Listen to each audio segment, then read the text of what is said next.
Greetings, everyone. Welcome to another episode of Chaotic Comic Book Cover Displays and More with Friends. I have my co-host here, Rob, Cheap Comic Collector. What up, Rob?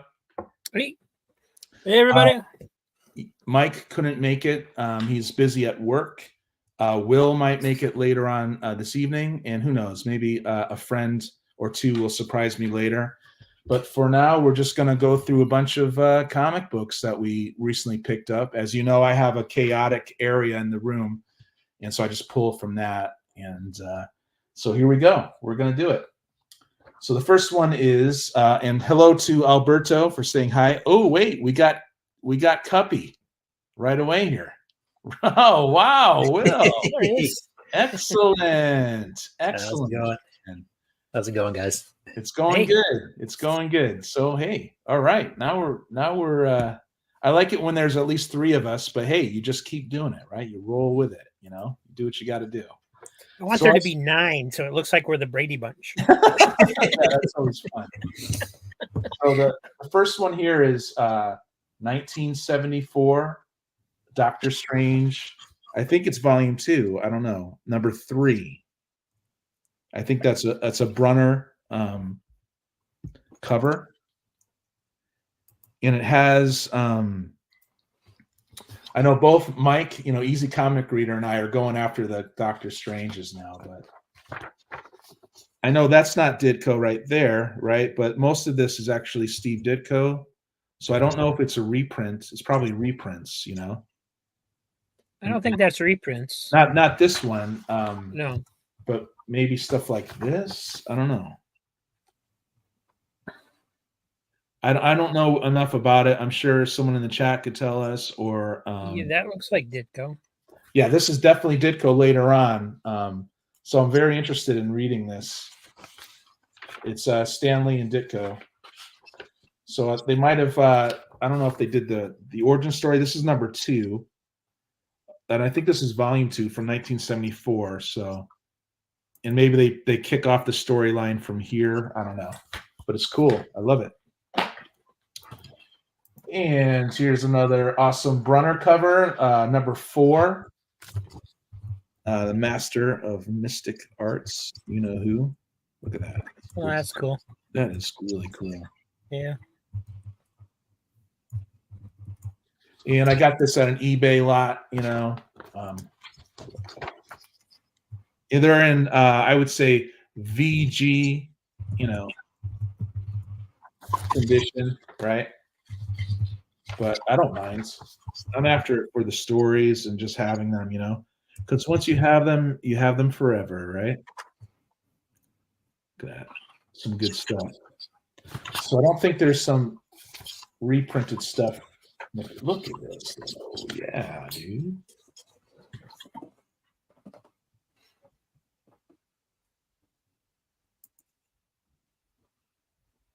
Gotta love it. So do you guys want to take over so I can say hi to the chat really quick? And Sure. Either Rob or Mike, you want to? Oop, I didn't go the full screen. Uh-oh. Okay, I'll do it for you guys. You want to go first, Rob, or Will? I can, yeah. Doesn't matter. Yeah, let Rob go first. Okay, cool. All right. Hey, everybody. Hey, Z. Thanks for being here. So today I got in the magazine boxes that I was talking about on my live stream. If you saw that, I was getting a bunch of Savage Sort of Conans. I won an auction on Hip Auctions or Hip Comics that I basically got 200 magazines sized issues of various stuff. And they were less than $3 a piece. So that's pretty good, I thought, awesome. When with shipping deal. And everything. Yeah. That's a great deal for those old. So when I opened the first box, man, I started going through them. This was the first one I pulled out. It's Savage Sort of Conan. Let's do this. And it is number 197. So a later issue. I know they went up into the 200s. And sorry, I'm getting some glare on there. I repositioned my lights a little bit and thought it was going to be good. Yo, fanboy, thanks for swinging by, my friend. It's okay, you can't stay, but thank you for swinging by. And So I was going through those, and they were in order. So I was like, okay, it's just counting down. So 197 was the most recent issue that was in there. This is a 196, and I started going through them. This one's pretty cool. This one's 192. I really like this cover. That is beautiful. Wow, look at that. Easy comic readers working, you guys. He's busy at work. 191. And the snake issues always remind me of Higgy Pop. I always think about how many times I passed up these magazines in my life. What's up, Daniel? Thanks for being here, man. You got 190. And I gotta lose that glare somehow. And then I skipped to the back because I could tell there was other kinds of issues in the back to see what else was in there. Cool. Ranger Spy. All right. So there was a DC graphic novel, The Medusa Chain, from their line of science fiction graphic novels, I guess. I don't know if anybody's read that. I haven't. Medusa Chain. No. That's by Ernie Cohen. And then there's a couple oddball things in there. This is the Electric Soup. Wow. And it's been at the top because it's bigger than the normal magazine. It says Scotland's Adult Humor Comic, issue number 10. Do you have a magazine-sized box? Yeah, they came in magazine boxes. Comics Grace wants those Conans now. And then I got to this one, and it was like Charlton Bullseye number 2, and I was like, "Oh, that's cool." Yeah. And then I thought, well, wait, Charlton Bullseye was a comic. This is a magazine. So I looked it up, and the magazine was first, so it's kind of like a fanzine type thing. And there's about 6 or 7 issues. I forget exactly. But I'm pulling it out, and I'm thinking, oh, it's really thick, right? It's not. Number 1 was hidden behind it. Oh, you got to love that. I love those surprises. From what I've found, this sells for about around $100. Just this issue. Ooh. And I probably won't sell it. I'll probably keep it. But there's some comics in it, and there's and it's in decent shape. You know, it's not worn. I mean, there's like a thumbprint at the top from somebody who had dirty hands, but it's it's got articles and stuff in it as well as artwork, and then it gets into some comics. You're gonna look out like that once in a while, I think. So, and I thought, oh, that's going to be the score of the box, right? Because I was looking at the whole I was looking at this pictures of what I could see, and it looked like it was all modern Conans, or not modern, but later in the run. And then this was in there, Epic Illustrated number 1, which this one's it's torn, it's got a tear right here at the top, but it's still Epic Illustrated number 1. I mean, I was looking through it, I'm like, wow, there's like actual magazine ads in here with like for motorcycles and stuff. Wow, that's beautiful. Just it was like, okay, this is different. And there's some other Epic Illustrateds in there too, but I was surprised by number 1. And then there's the first 4 issues of the Space 1999 magazine from Charlton. Wow, that were also in there. Holy cow. You got these for $3 each. Yeah. Less than $3 actually. It came to like $2.70 something. So this was number 1. Amazing. I think I got them in the right order. This is number 2 because they're not really numbered; they're just dated. Wow. Number 3 and number 4. And there's some other stuff in there too. But at that point, after I got done looking at all of them, I opened the other box. Yeah.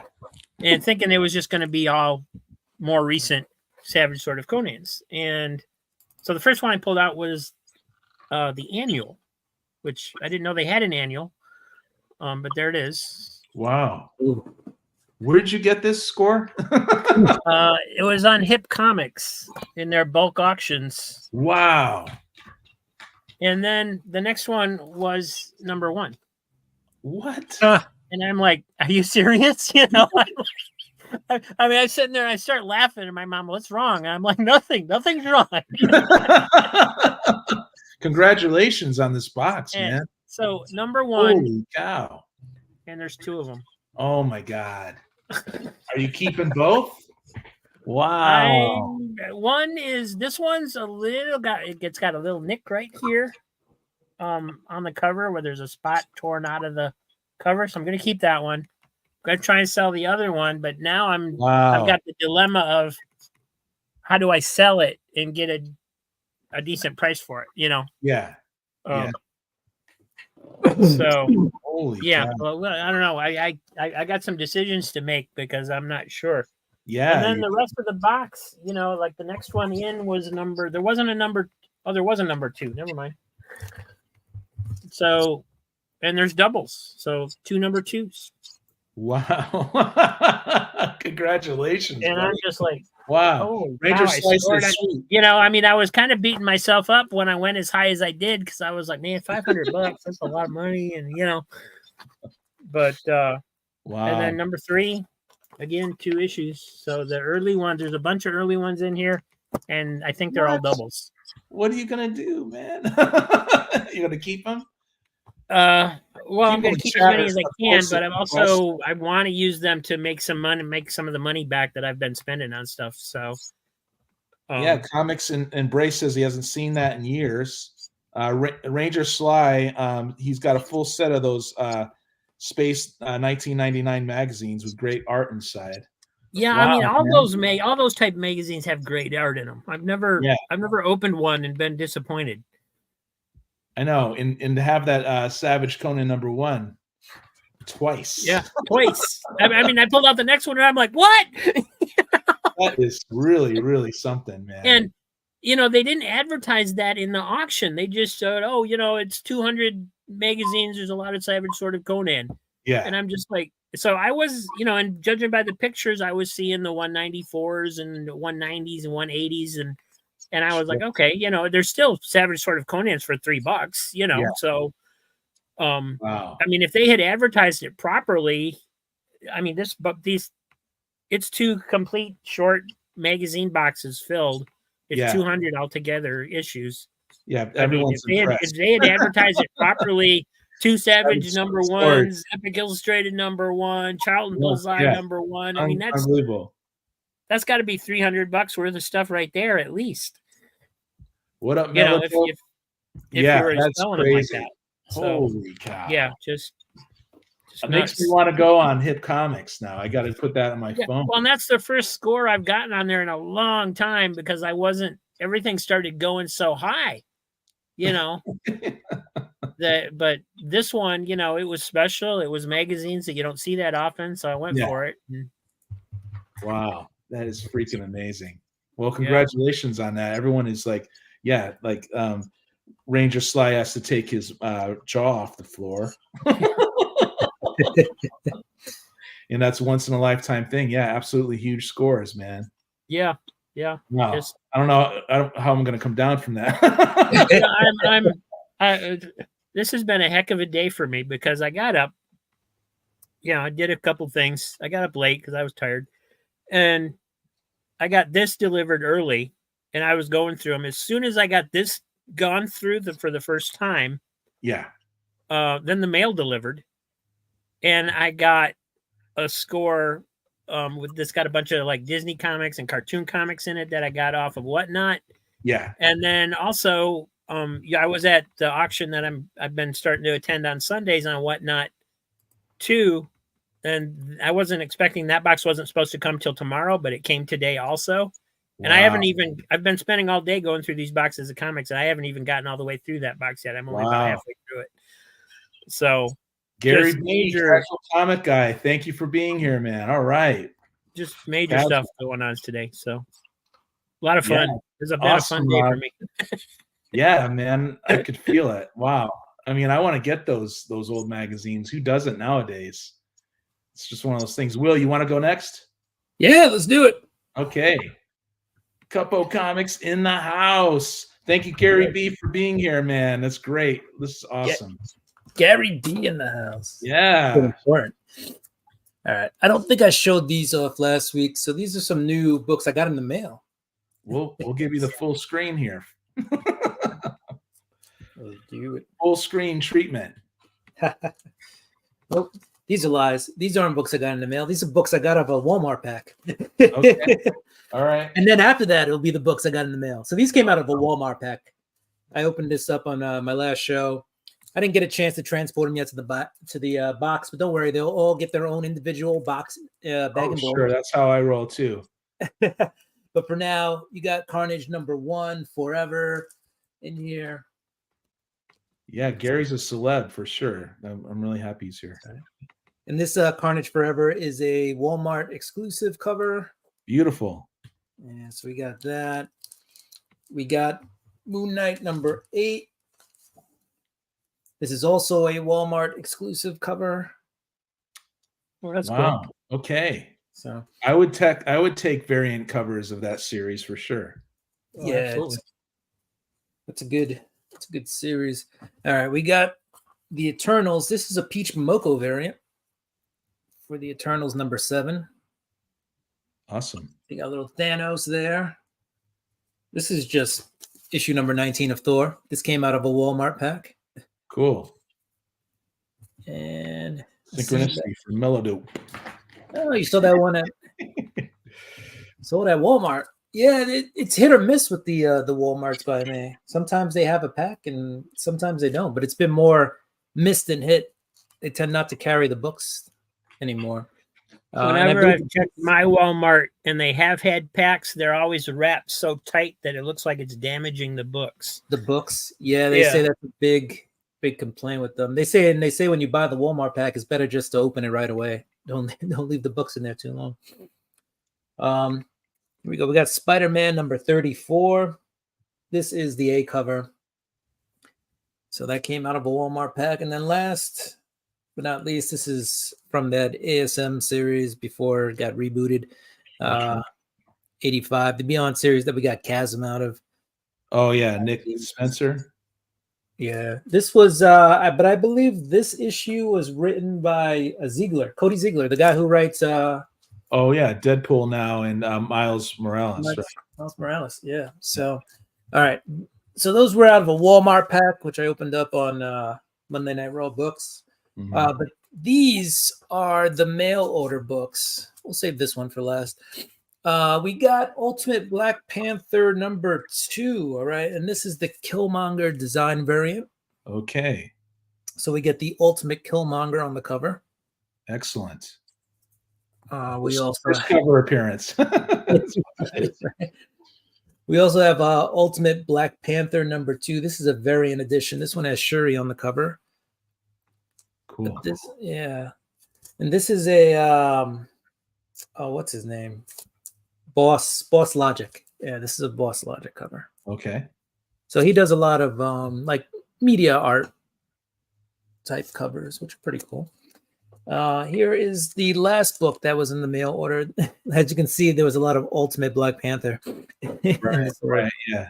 But this is Ultimate Black Panther #1, and this is the second print cover. Cool. It's been a slow burn so far, right? Ultimate Black Panther.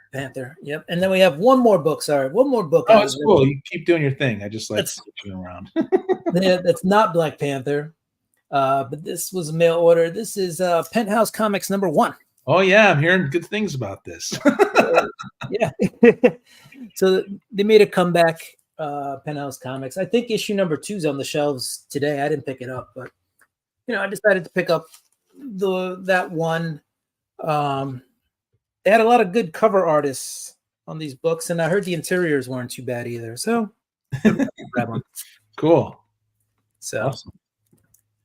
Gary B says they got to get you back on the 10-11. I'm always up to be on the 10-1-1. I am always down for that. All right. I think the next round I'll get into the new comics, but I do have some 50 centers I could pull. Okay, why don't we do that? Yeah, so we'll do some 50 centers. Actually, these So I went to one of my local comic shops has a warehouse, and on Saturdays they'll open up the warehouse and sell the books for 50 cents. Not every Saturday, but most Saturdays. So 2 to 4 Saturdays out of the month. They used to do it only on Wednesdays, but now they do it on Saturdays. But yeah, no, it's a good time. And if you buy like 50 comics, I think then they only charge you $44. So the cost goes down a little bit. And then if you buy a short box, it's like $50 for a short box. So are they open once a week or something? Yeah, they're only open once a week. Hmm. And the stock gets replenished about once a month, maybe once every 2 months. So basically, as they buy collections, they'll sort through them, try to pull some stuff out, and then put the rest in the warehouse. Occasionally, some really good books will slide through. Mhm. And when they first opened, it was just all stuff they had sitting in a garage, and they just wanted to get rid of it. So they didn't even really go through the books. So some people got some really nice, key books out of that. Nothing like, Hulk or anything that, first like Hulk 181, 81, anything that had already been like a spec book had already been pulled, but anything that became relevant in the last like 10, 20 years, some of it managed to slide in. So without that, we'll start showing off some 50 centers. Cool. So this is Infinity Frontier Zero. What's cool about this is it's a wraparound cover. So awesome. we love our wraparound cover art. And I remember that. Yeah, I can't. If Rob went to the if Rob went to your warehouse, he would have gotten the Hulk 181. 27, 2 copies according to Ranger Slide. That's the winning streak Rob's on right now. Yeah, that's true. And this is I remember why I picked this up. This is a Dan Jurgens cover. That's why. Cool. Well, besides the fact it's also a wraparound. So yeah, love me some Arcade Pop. Thanks for being here. Right on. Arcade Pop. What is good? What is good? We're just chilling, Arcade. This is Lois Lane number 7. Got that because I just like the cover. And it was 50 cents. What do I have to lose on a 50-cent book? No, that's how I love that. If I see a bunch of stuff, man, I grab it. Yeah, and Greg, Greg Rucka's on that. I can't think of a comic I wouldn't buy for 50 cents, honestly. Yeah. Yeah. Just give me the warehouse. I mean, if you don't like it, you could totally throw it in the recycler. I know that's controversial to some, but yeah. This is Lois Lane number 8. This is the B cover. As you can see, they kind of got a like super girl silhouette thing happening on the cover. Mm-hmm. The red and the blue. It is Lois Lane. It's awesome. Superman's wife. But there is like a minor first appearance. I don't even know her name, but this lady with the skull mask shows up. Looks like the Black Mask, just without a black mask. Right. So, and the first appearance of that character is in this book, but again, I forget the name. He was many in the last 5 years. Right. He was a decent, I think was a decent find because I really like the character. This is Metal Legends of the Dark Knight number 1, cool. But in here you have the first appearance of the Robin King. Yeah. So that's okay. Yeah. That came and went. People were lukewarm on it, but it might end up being something cool. Yeah. So out of the gate, this book, I think, pops to roughly like $20 a piece, 13, $20. That happens. Yeah. There was a 1 in 25 variant, and that variant at the time was selling for like almost $100. Both books have since come down, but you can still find this book for like $10. But yeah, it's got the origin story of the Robin King. He's got like a really weird look. He was just like the worst of the Robins. Yeah, I wish I had a warehouse too, Comics Embrace like that with him, get some deals. There's the Robin King. There is a panel where the Robin King shoots his universe's Commissioner Gordon through the neck with an arrow. Oh, really? Let's see if I could find. Not that anybody wants to see that, but there it is. All right. So what's the art? Who does the art on that? This art, so this has several different stories in it. The Goblin King one does look like somebody very familiar on that one. See if I can find it. Hey, Damien, thanks for being here, buddy. I was watching your video earlier today. Damon used the word grok. Is it Robert E. Hyland from Stranger in a Strange Land? To grok, to know. Riley Rossmo. That's it. That's who does the that Cool. art. Yeah, I remember when that came out. That was probably about 3 or 4 years ago. Yeah. But there's also there's a couple of different artists in this. Tony S. Daniel does Awesome. things. Yeah, he's awesome. Yeah. Jamal Eagle did some art in here. Francisco Francavilla is in here. Cool. Daniel Warren Johnson is in this book. Joel Jones is another artist. And then there's a lot of writers in here too. There's Tynan is in here, Snyder's in here, Joshua Williamson. Yeah, Tynan was good back then too. He's still good, but I mean, Yeah, he was really good back then. When he's right under the radar, he was working it. right. Peter Gray Tomasi. Now he's taking too many Hollywood phone calls. So. Yeah, now it's a little different now. Yeah. Marguerite Bennett's in this book, Frank Thierry. And again, Daniel Warren Johnson also is a writer as well as an artist in here. And you got Garth Ennis in this book. Awesome. Excellent. So, all right. Excellent. Then we got, so for 50 cents, I'll pick these up all day. Adventures of Superman. Oh, yeah. Yep. I've been Final Fate grabbing. of Oron. Yeah, I've been grabbing some Superman on the 50 cent when I see it in half price, without the filthy 50 center stamp. You get them super nice for 50 cents. I'm like, okay, yeah, I'll grab that. Yeah. And I think that's the it says the final fate of Oron, but I think also it's the first appearance of Oron, so it might have been like a one. Yeah, one and done. Here we go. We got the Man of Steel versus the Man of Steel, but that's not Steel, so I don't know who that Right. guy is. Huh. Wow. 50 cents. Here's a cool cover. Adventures of Superman. This is $5.96. Cool. That's a great cover. Yeah. What else we got?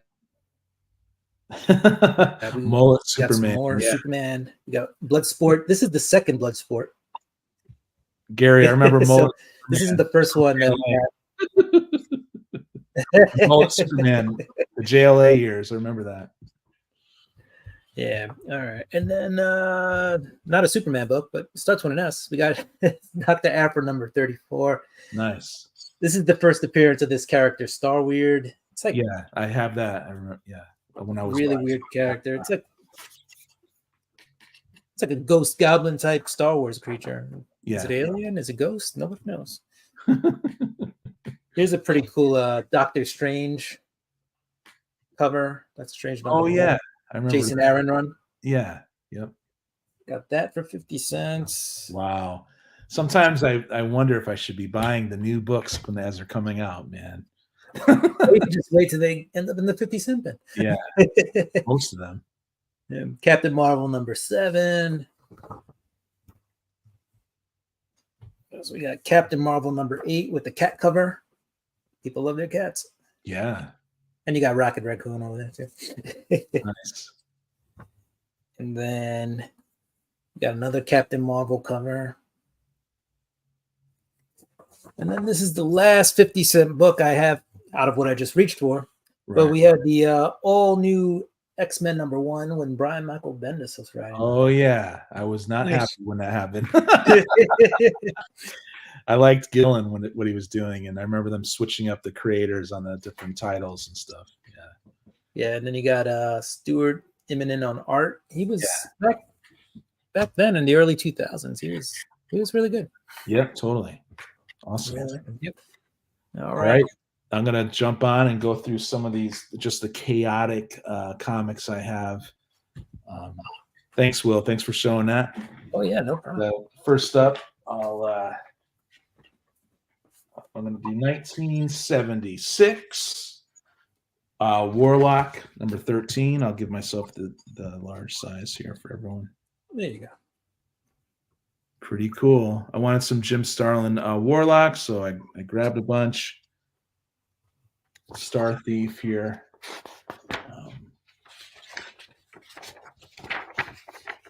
I always like showing the insides of the comics. I am an eBayer. I get stuff on eBay at a decent price. Not like Rob though. My goodness. But yeah, I I always liked that series because the art is just as good as the cover. You know? Yeah. I mean, you can take any one of those panels and make it into a cover. It's just awesome. It really is. And, you know, I love my comics from the 70s and 80s. And I've never read this before. And so it's definitely going to go onto my reading stack, my huge reading stack, right? Man, but look at this, man. It's freaking beautiful. Yeah.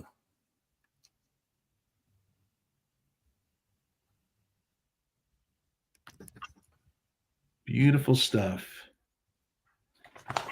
Okay, so that we got Out of the Vortex number 8. I think when did this come out? 1984? No, 1994. I think. Anyway, I've been finding these on the cheap, and I really love the art. It's actually better than the cover. The art within. And those yellow covers are pretty popular. People collect covers just because they have yellow, you know. Yeah, and I noticed the yellow cover challenge on YouTube a lot. You know. But yeah, I'm slowly putting this together when I see it in the 50-cent bins, dollar bins, and whatnot. Oops.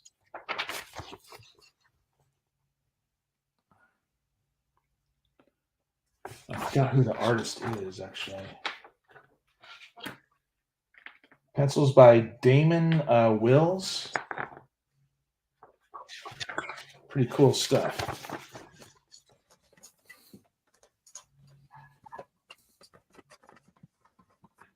That's cool. Yeah. That, and then we're going to go to an older comic from Marvel in the Bronze Era. I got this from LCS. It's 1971, maybe, but it's Creatures on the Loose, number 13. Pretty good stuff. I'm definitely interested in this weird sci-fi, horror.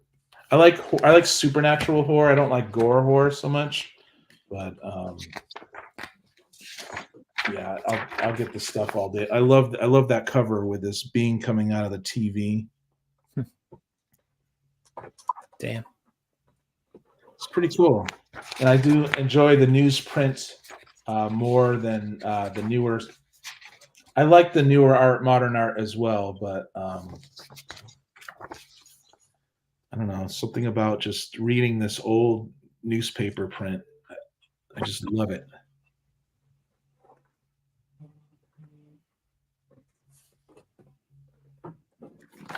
So we got that. What else we got? We got.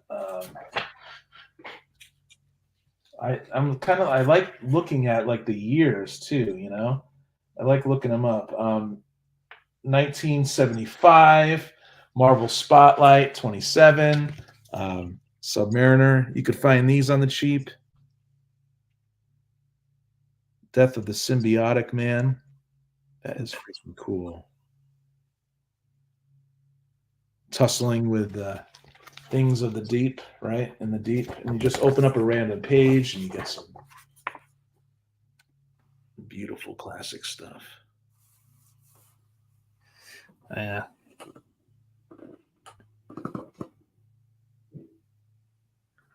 Who does that? A huge no prize to anyone. Jim Mooney actually worked on this. Very cool. Gary B mentions that the first full appearance of Cull in Creatures on the Loose, plus you had the Thongor running there. So you had Cull. What? Not that particular issue, was it? I don't think so. No, Probably not. Just no, but yeah, Gary B knows. He reads this stuff. When I watch his videos, man, he definitely reviews all that Conan and Cole and all that cool stuff. I love this art from Jim Mooney, man.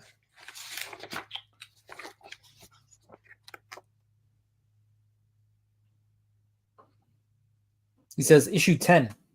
Issue 10. First full appearance of Cull. Okay, I'll keep my eyes peeled. I did tell Daniel, Comics Embraced, I would show more, try to get through the Elementals. This is Elementals 14. It always has a wraparound. I love the writing. I love my indies from the 80s. And you could find this stuff on the cheap.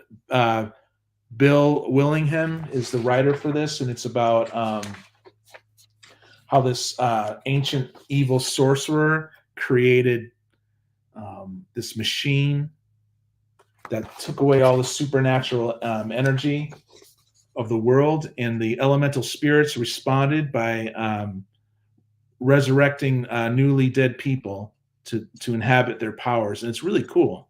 This one's Fathom, and she controls the oceans and communes with ocean life, and she can actually become water and stuff. I think the series is in this moment in time is being overlooked. But if you guys see this in the cheap bins, it's definitely written well. It's leaves lots of the imagination, and the characters have their own voice, as I say. Unlike guys like later Michael Bendis, right? They all sound the same. I'll do one more, then I'll switch it over to Rob. I love these Marvel Tales from the late 60s, early 70s, these square bounds. I never had them growing up, and now you can get these pretty cheap. So it's a great way to get your Ditko or Ramita fix, and plus also Kirby and other stories, you know. I always organize my Marvel Tales. Oh, this has a story that one of my favorite Spidey stories, in which he has to get his Aunt May some medicine, and you know, it's that famous story in which he didn't think he could lift all that weight, and he finally did. It was really gripping when I first read it. It took me by surprise. I think it's Amazing Spider-Man 33. I love that. That is Spidey. I did it. I wish that's good Ditko art right there. Anyway, Ditko didn't stay on much longer after this. I don't think they had a falling out, or you know, Ditko had a falling out, right, with everybody in the world. But he's cool, of course. I love Steve Ditko. Okay, Rob, I'm gonna have you go next, bro. Okay. I love this. He's just fighting to get to his Aunt May. All righty. Excellent. All right, so I'm just going to continue what's in the magazine boxes. Okay. But before we get to more of the Conans, I thought I'd show you some of the other stuff. There's some Marvel Super Specials in there. This one's number 29 from, I think it's all movie adaptation. So this is Tarzan, obviously. Beautiful. Number 31, The Last Starfighter. I actually watched that movie with my wife recently. Yeah. I remember it being a good movie. I don't know, you know, how well it holds up, but Buckaroo Banzai, I know I loved it when I was a kid. Yes, I have both issues from Marvel. I don't know if they did more after that. Yep, Daniel brings up the Elementals. Yeah, buddy. We could talk about that later. This is 34, Sheena. Awesome. Oh, I should be showing the backs too. There's stuff on the back. That looks beautiful. And number 35, which was Conan the Destroyer. And then they just had an ad for the Conan magazine on the back.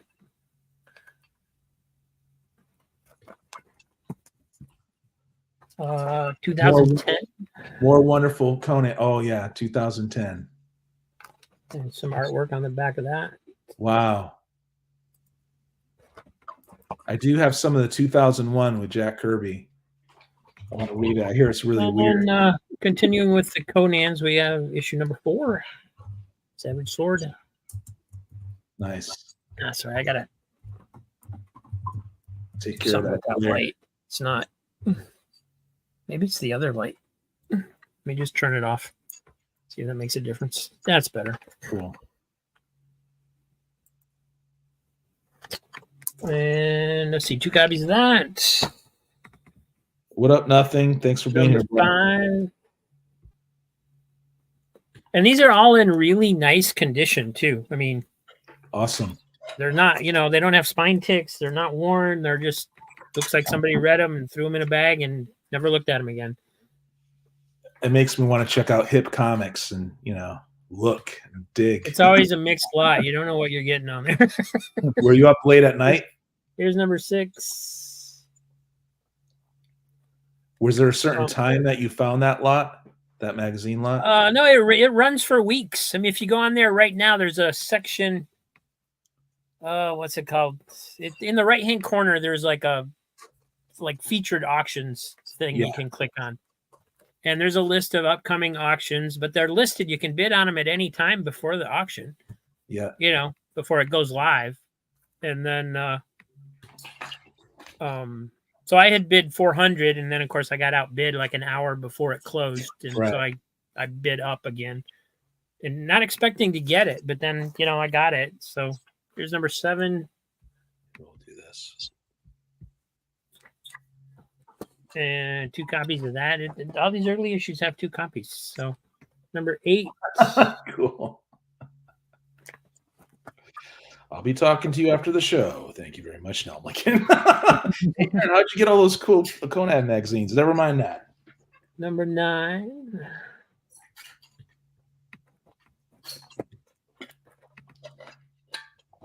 And we'll do number 10. But I doubt those will make your $2 claim sales, right? Yeah, it's. I'm wondering now if I should try an auction. Here's number 10. When you find instead of doing it as a claim sale, I should do just have a special one where it's an auction.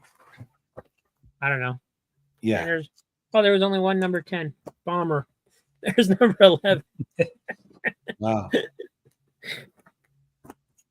And then there was some oddball stuff in that first box too. This is the cover artist, Jacob's saying it might be Earl Superior 7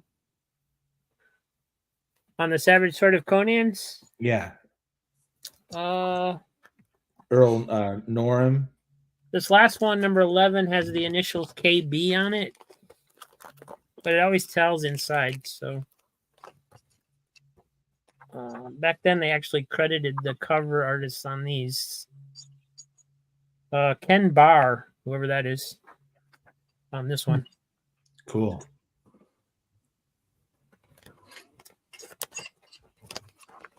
Chop and drop. Thanks for being here, bro. Appreciate it. And then, whatever this Superior 7 thing is, I'm not sure. That was in there. And Stick Boy from Fantagraphics, whatever that is. Stick Boys once in a while, but I think magazine style. And then this one is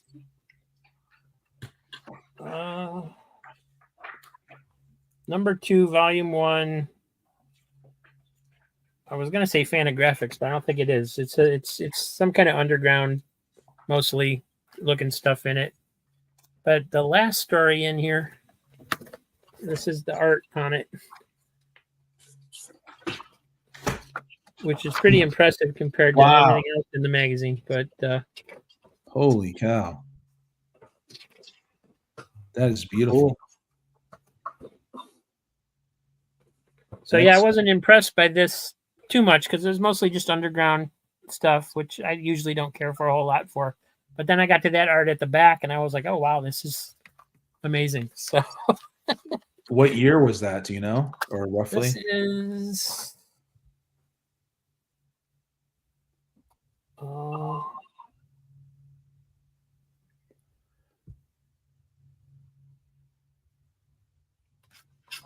80s, yeah. Give it a year. See if there's I anything. love my indies. I grab that stuff now. When I flip through it first, Printed in Canada. It's really overlooked now, and the story's good. And Tweedle Yin Tweedle Yang Productions is the name of the company, but I don't see a year on it anywhere.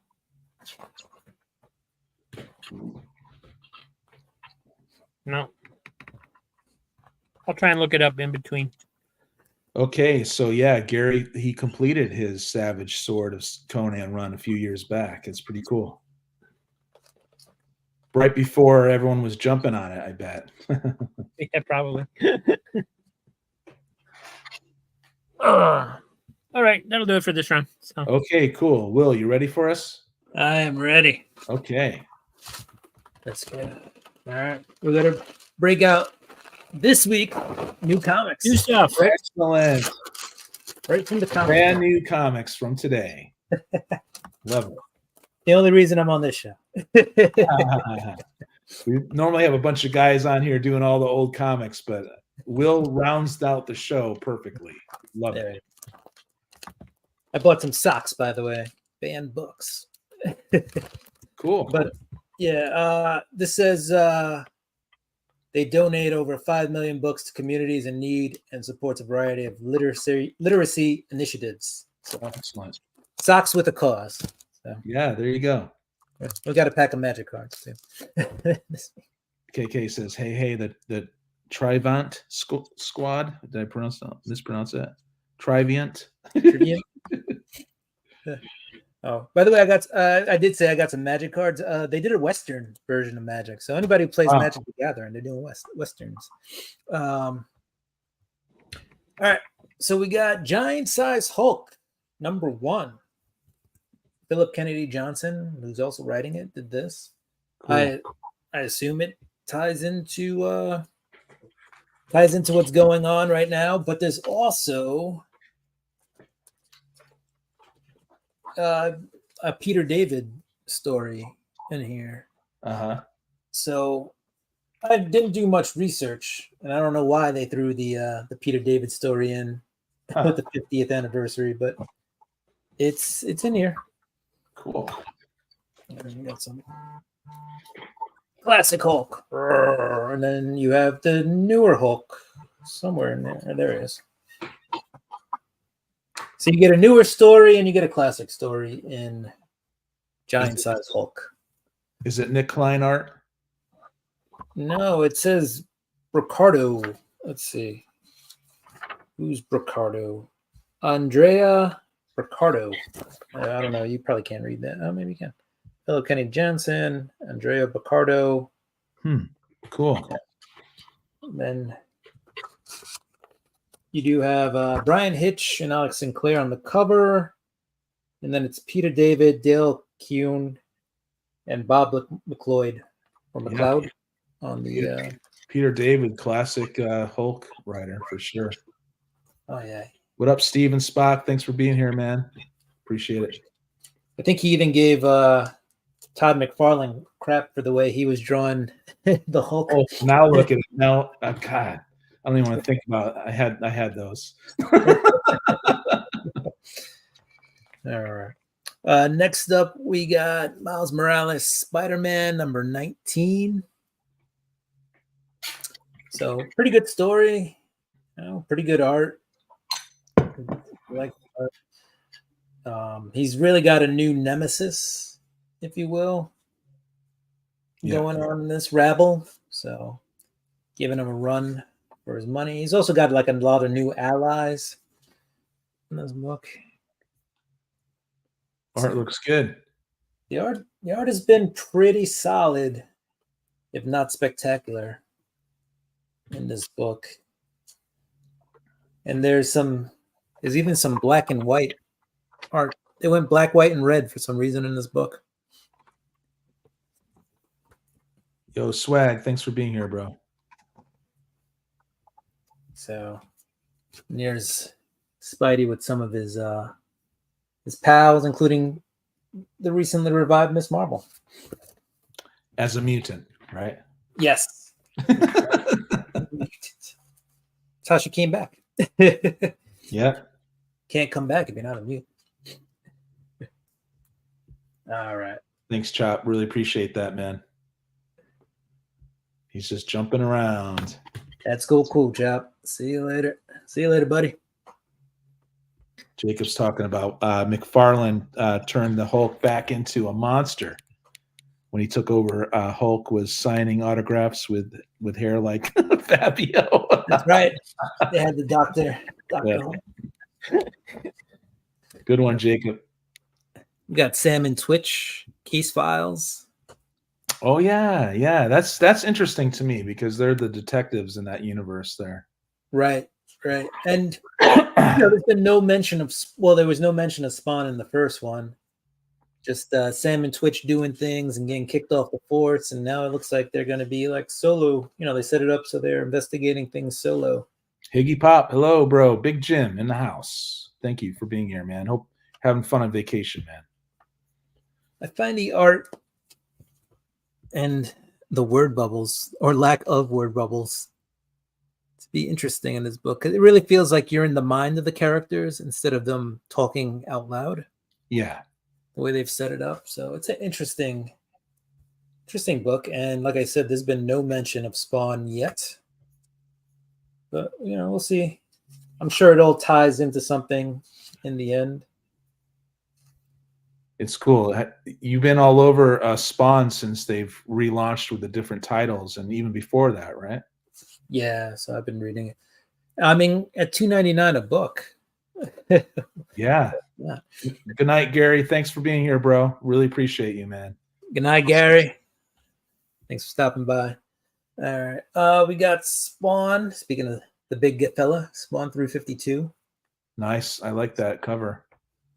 Yeah, I used to say I've never seen a bad Spawn cover. Yeah. So, I mean, there are a few out there that aren't great, but I'd say a majority of the Spawn covers are really cool. Did you get a chance to read Rat City? I know you do your reviews and stuff. So yeah, I read Rat City, and if you watched my last review, yeah, did a minor review of it. I try to do a review and give you some of the basics without spoiling. Yeah. So there's the big fella, Spawn. So what's interesting in this book, right, is Spawn has lost his powers. So, every heaven, hell, any creature on Earth basically doesn't really have their powers anymore, right? Yeah. Angels can't fly. Demons can't eat you. They're not strong. Since 350, since recently, like a month ago. Yeah, right. Spawn is missing a lot of his abilities. But the symbiotic suit is still attached to him. But all the enemies are like, this is the time. We're gonna set traps. We're gonna get Spawn. And then they forget that he's like a military trained, special forces, badass. So he's in the book. It's fun. Let me see if I can find it. He's got like katana blades now, and he's jumping through ceilings, Delta Force style. Cool. Wow, it's a little different then. A little more. Yeah. But it's funny because. Right, all the characters are definitely like, you know what, Spawn doesn't have step power. away. I'll be right back. Okay, buddy. They're like, let's go kill him, and Spawn's like, no, I know how to use guns and I know how to use weapons. I'm not afraid of these punks. Yeah, I know how to kick and punch. Yeah. And I got spikes. So, thank you, Comics Embraced. Spawn's been pretty bamf. For those who don't know what BAMF is, it's a badass mofo. Yeah, thanks, Chop. Thanks, Comics Embraced. It's nice you guys are subbing us up here. Cool. What up, Emmanuel in the house? Oh, what's up, Manny? Yeah. All right. Next up, we got Cobra Commander, part of the Energon universe. What'd you think? Oh, you just got this. I just got him. This is the bread and butter right now. Yeah. So the Energon verse has been really good. Basically, if you were a fan of the '90s cartoons, right? They've done a lot of that with these books. They brought back all those characters. So in this one, you got a Nemesis Enforcer trying to protect Cobra. Cobra Commander kind of like gives him the slip, gets captured by the Dreadnoughts, and then the Dreadnoughts just torture the crap out of him. And basically now, Cobra is getting saved by Nemesis Enforcer shows up, starts saving his butt. And then I think I haven't read the book yet, but it does appear that Nemesis, Enforcer, and Cobra get into a little kerfluffle, if you will. Damien says, "Bamf, thanks, nice to know." Yeah. Cobra Commander, huh? Yeah, And Cobra good Commander. as well as Duke, according to Comics Embraced. I haven't read these yet, you guys, so I don't really know. They're good. It's been so good. Yeah, it's been a really good. Trying to find you a scene that just shows you. Well, you got like a little preview there. That's the back of Destro's head, the very last page. Oh yeah, yeah. Of the and it just says Destro up there. So, but let's see. Here you got Cobra running with a chainsaw. I don't want to give away too much of the book. Let you guys read it yourself. Here's Nemesis Enforcer just laying the smack down. Nice. And the funny thing about Nemesis is here's Cobra and him talking it out. Is he's disguised, so he looks like a human earlier in the book. Oh, and cool. Some guy just walks up to him and punches him, and his like wrist is like, and he's like, ah, he's like, what the hell? And he's just grabbing people and throwing them. He literally says in the last issue, he something along the lines of like, enough of this, and he just like rips off his costume, and he's like, all right, it's time to start punching people in the face. Cool. So, and it's a really cool cover, as you see, like Cobra's kind of hiding, which is basically what he was doing earlier in the book. He's trying to get away from his escort. So in the Energon universe, is the Transformer and G.I. Joe events happening concurrently, happening together? Pretty much within the same timeline. Yeah. The Cobra Commander book is kind of happens. It's like a little prequel, but yeah, it's still within kind of like the same year or same, you know. But they're all kind of happening, concurrently or at the only same time. Void Rivals. That's more in the past. Right. Is it far flung past or?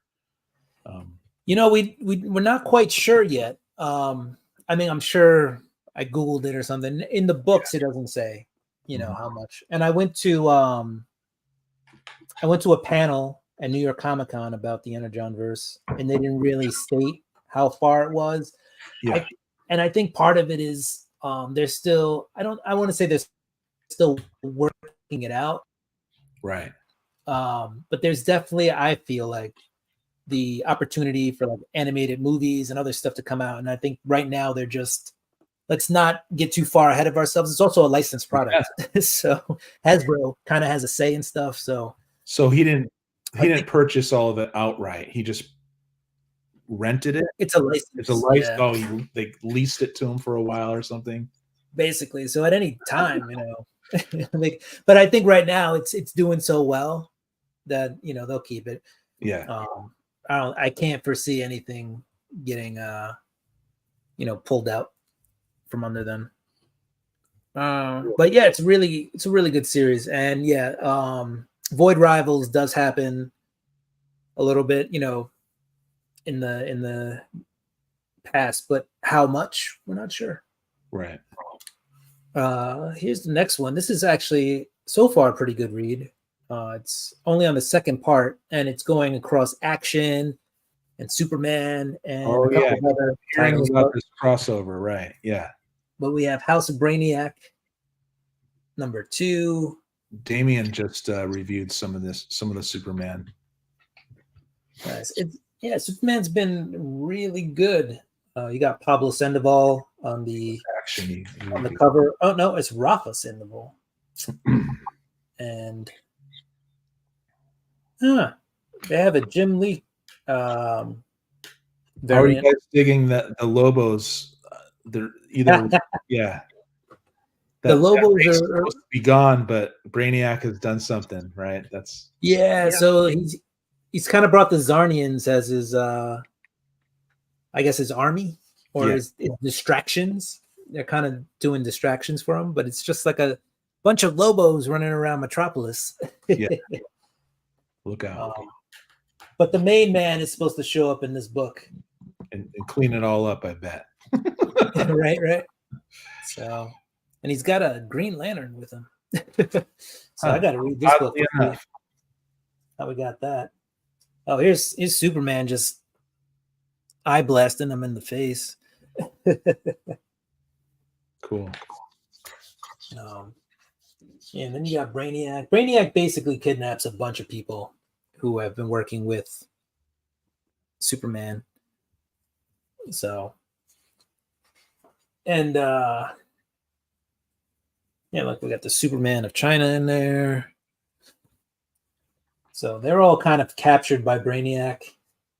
Luthor himself, Lex Luthor, kind of sacrifices himself so that Superman isn't caught. Right.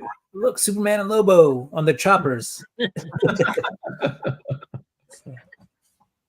Yeah, Ranger says he's not into the modern stuff. I'm kind of into it a little bit, but I understand what you mean. But everyone's different. Yeah, well, I mean, I'm not either, but I actually did go back and read that last week after everybody was recommending it. Yeah. And it is good. I enjoyed it. And I don't like Lobo, so I still enjoyed it. Yeah. There's Lobo saying, you got to beat the main man. Yeah, defeat the main man, right. Right. The main man, you got to beat the main man. So, yeah, it looks like it's going to be a fun read. Cool. I will do that. What else? We got some more Ultimate Black Panther. This is Ultimate Black Panther number 3. Enter Storm and Killmonger. So we're going to have the first like full appearance of Storm and Killmonger. So they've appeared in the other books, just kind of on one page, not really saying much. They're walking together in a forest or something. Right. Oh, Brent, thanks for being here, man. Appreciate it. Together by a tree. But they're going to. What's the publishing schedule on the new Ultimate books? It seems like they're coming out awful fast. Are they coming out like every other week, or what's the deal? I think it's monthly. It's monthly as far as I know, but they're staggered, so you won't get so last week was Ultimate X-Men. Week before that was Ultimate Spider-Man. And now this week we've got the Spidey. I'm digging a lot, actually. Black Panther. So yeah, they seem like they're coming out really quickly because there's one every week pretty much. They're just staggering. Okay. And now I think in about 3 weeks, I believe it's 3 weeks, we'll get the Ultimates. So we'll get that, they're the Ultimate Universe's version of the Avengers. Pretty much. But that should be coming out. And then we'll have 4 different Ultimate titles. Cool. And we'll see how far it goes from there. This is a pretty cool cover by David Nakayama. At least I think so. It's like Catwoman in space. So in space, no one can hear you steal. Okay. So, and this has been a fun series because basically Catwoman's given 9 lives by a cat god, a deity, and she's using those 9 lives to do the things, the heists that she never would have done because they had high chances of her dying. Right. But now she's got extra lives, so she's using them to do those things. But she has suffered a lot. She's drowned. She's suffered radiation poisoning. She's been shot 1 billion times. And even though she still comes back to life, each issue has been written pretty well because you can feel the depths. Like it's not like she dies and pops back up. There's like consequences each time. Yeah. Whether she has to relive a moment in her life that was a reason why she's doing what she's doing, or her teeth are falling out and her hair's falling out from radiation poisoning. While she's sitting next to Superman, trying to like the only person who can comfort her in the moment, because anybody else would just get irradiated and die. So Swag he's asking like, what's your favorite hero story y'all reading at the moment? People could simmer on that. Favorite hero story reading at the moment. But honestly, I'm not in love with the cover. I mean, the interior art on this book. I just think Catwoman's face is drawn really weird. Right. But just my personal opinion. The cover's cool though. Favorite superhero story of the moment. I'd say I have 2. Maybe 3. Oh man. All right. So if I had to go indie, I'm probably gonna go with either Cobra or Duke. Let's go with Cobra, because just hearing the background story of this major villain is pretty cool. I guess his character got a major upgrade too, and good motivations and stuff, right? Duke. Yeah. He's not so like Boy Scout-ish or whatever, right? Right. Duke's also, yeah, he's kind of kicking butts and taking names, but still with some level of military discipline. If I had to go DC, I really like the Batman stuff, but I'm probably gonna say Superman is my favorite. Like, not Superman the character, like between Action Comics and Superman. Right, currently. I'm gonna pick Superman. They've just had some really good stories rolling in that book. And then in the Marvel universe, Ultimate Spider-Man is really, really good. Yeah. But it's still in its infant beginnings. So I'm going to give it to the Incredible Hulk, because that is a really cool horror book coming out of Marvel. Yeah.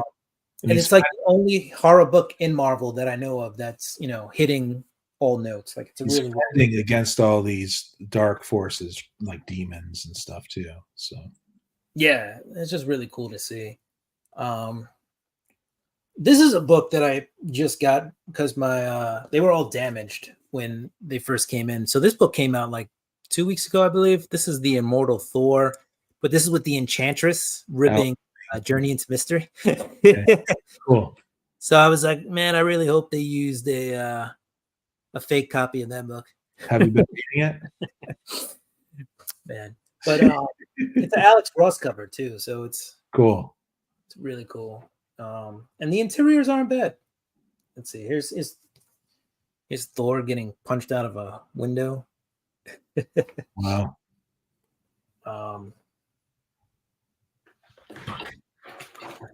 And then let's see. I forget the Minotaur's name for Roxxon, but basically he's trying to recruit Thor to kind of be their spokesperson.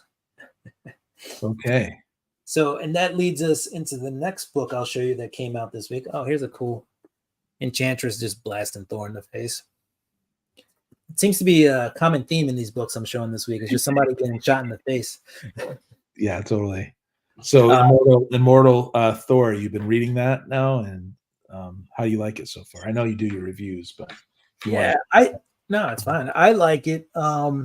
They're interesting because Thor, it's an interesting story concept because Thor's going through these past events. It's another one of these Thor finding himself stories. It feels like this happens a lot with Thor. Yeah, right? sure Like, he loses control of his hammer. I got to find myself. His dad dies. I got to find myself. There's a lot of these stories, but in this one, it seems like there's a story within a story. So there's all these stories of Thor and Loki going on these quests to make sure, Thor remembers his core concepts and all that other stuff. But on the top of it, you've got Enchantress, who's kind of controlling the narrative. That, like, at the end of each issue, she's like reading a comic. Huh. and everything that happened in the book you just saw happened in that comic. Wow. So it's been a very odd Al Ewing thing where he's managed to put a comic within a comic. And I think it's just Enchantress kind of controlling the narrative to lead Thor to this part where now Roxxon is trying to recruit Thor to be their spokesperson. So you're finding the Al Ewing writing engaging enough. It's good enough. Yeah. I thought, yeah. I met Al Ewing actually a while back at New York Comic Con. He was walking the floor, and here's the weird thing about like cons. I find, like, if an artist leaves their booth and just walks the floor around, nobody like really bothers them or talks to them. You might notice them, right? Yeah, nobody. Yeah, they just disappear. Yeah. It's like nobody knows who they are. Right.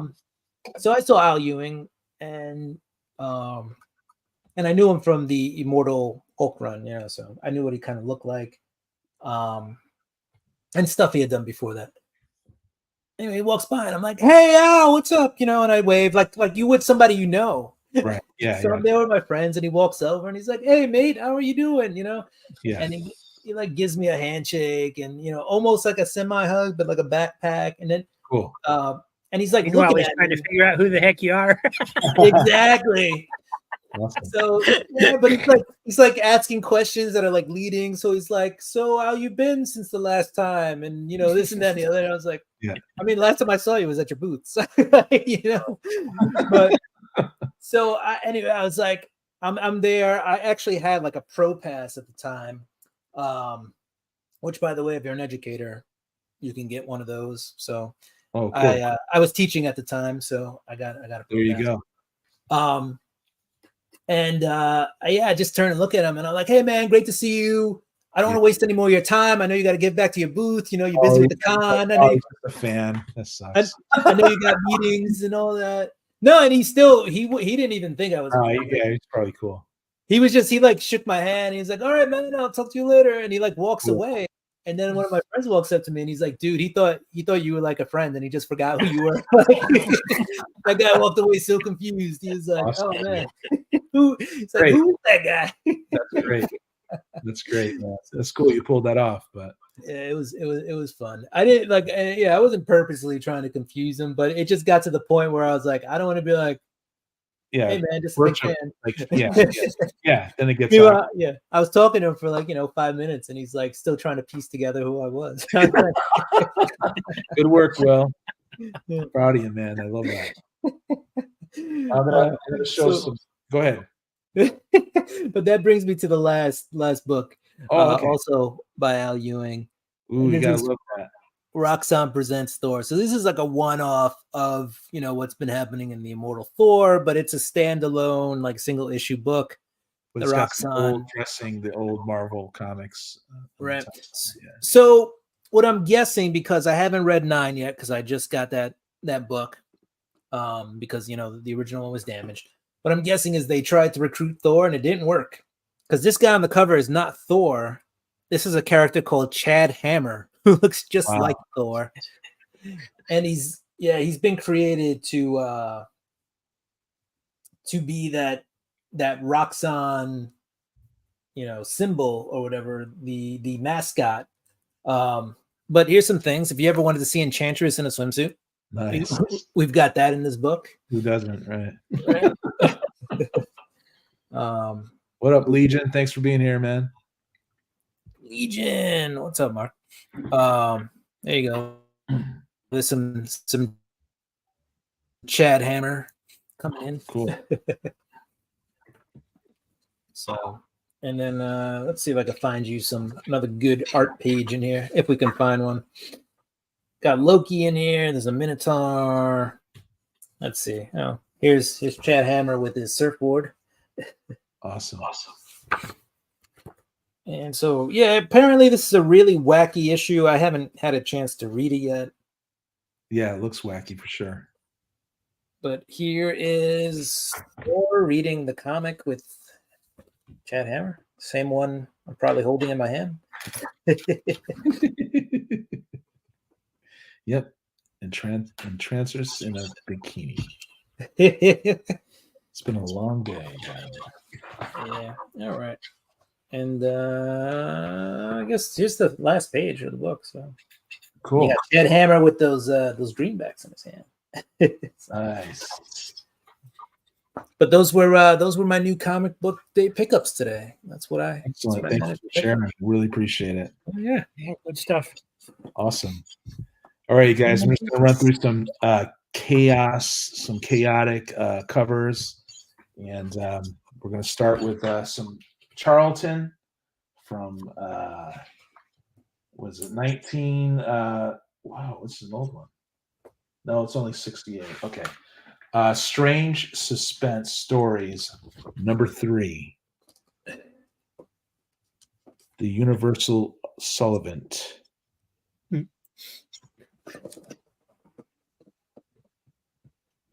Pretty cool.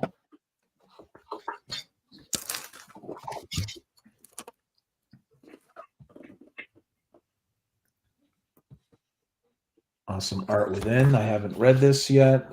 Just picked it up in a comic shop in Olympia, Washington. But it looks pretty dope. Who's the artist on that? Do you know? Let me see here. Does it? Well, here we go.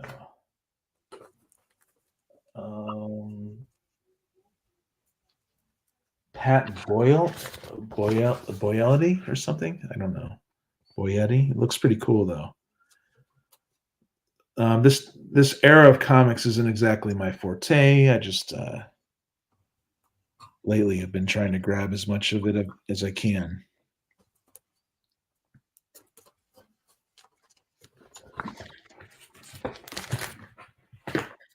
We've got 1992's Marvel Tales, 264. Really digging this cover. This is a little after my time. I don't remember this cover, although it has that third. I remember this, so maybe I just didn't pick up the issue. It's definitely a cool cover, and it doesn't have Ditko or Ramita, but it has that classic Spidey. I'll probably end up with all the Marvel Tales, I imagine. I've been getting a lot of those lately. Here we have 1989 in Newsstand, Quasar #1. I love my Quasar. I love the Mark Grenwald stories. This is a Mark Grenwald issue. I love the Marvel 2-in-1 and the Marvel Team Up featuring Quasar. You know, so as a kid, I was really into this. So it's pretty cool. I got this from Dave for $1. My friend Dave. I'm going to be seeing him again, I think, this weekend. But I don't think I'm going to get such a good deal this time, but that's okay. For $1 each, you can't really complain about this. And I needed this for my run. I'm working on Quasar.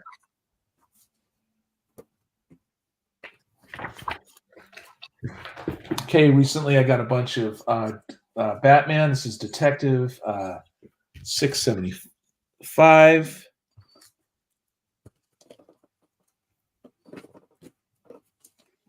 The Knight's Quest, very popular storyline.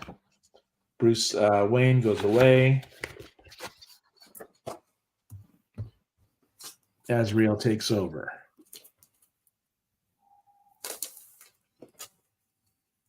Which I was in and out of comics at this time, so I should go back and totally read all this stuff. But it has a nice cardboard stock cover. It's in near mint. I bought this one from a guy who kept these in his closet for 30 years. So, wow.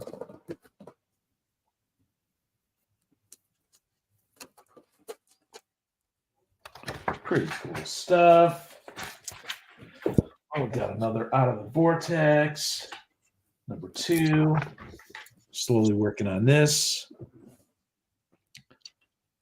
Haven't even read these yet. I think I have maybe 3 of these issues. It's a mini series from Dark Horse. You know, I was at the Half Price Books, and saw this in that, you know, flipped through it and grabbed it. Pretty cool stuff. I think it's like 1995 or something like that.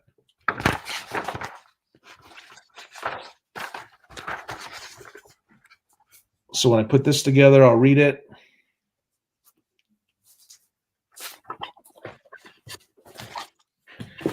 Here from Atlas Comics, we have issue #2. I think this is 1975.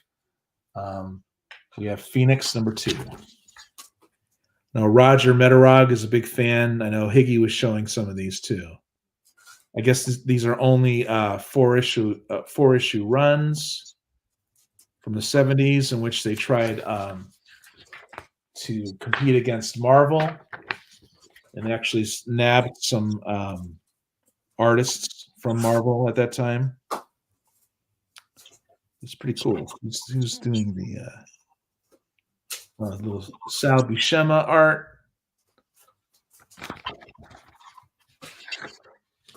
Yeah, it's looking good to me.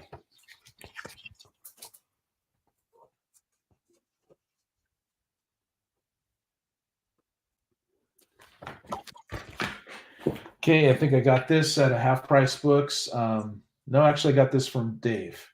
It's X-Men 249. It's definitely like a very fine plus. Got the newsstand. Jim Lee, I think, did this, right? Or was it the other? Was it? It might not have been Jim Lee. Might have been the other guy. Let me see here. Yeah, Mark Silvestri. Nice, clean white pages. Pretty cool. I remember when they went to publishing twice a month. Yeah, they did and that. I was like, I can't afford this. Yeah, they did that with X-Men, and they did that with Spider. I remember. But heck, man, just rake it in, right? Rake in that cash. Well, I mean, I'd rather they did that than like have umpteen different Batman titles or umpteen different Spider-Man titles. I would much rather have them have consecutive and I think issues. that was their idea too, because they realized that Amazing Spider-Man sold no matter what. And Right. Spectacular and the other ones didn't so much. I often wish they kept Spectacular going. Here's Warlock number 14. It's more Jim Starlin. Pretty cool cover.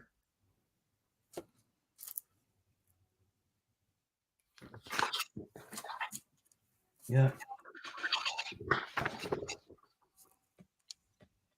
Got this on the cheap. Couple bucks. Isn't that crazy? Yes. I mean, you just look at that art and you're like, this has got to be a $50 Yeah, comic. I am going after all Warlock from this era and reading it. It's beautiful.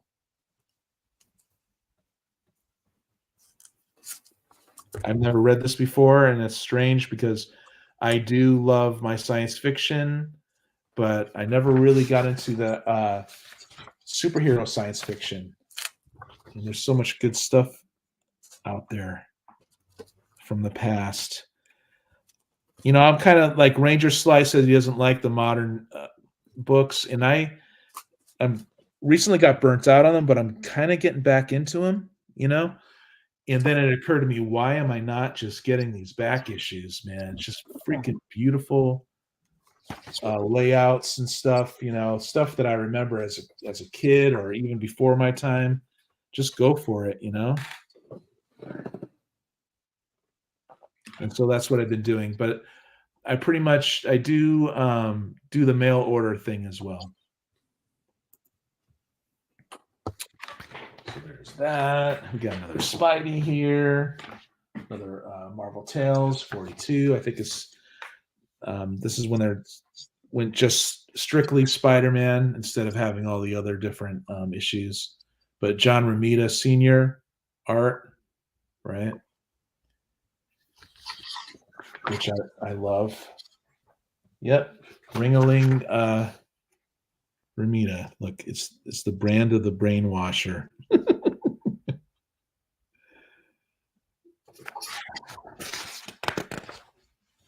I just I talk about Spidey, how I wish there's some Gwen Stacy action. I love that.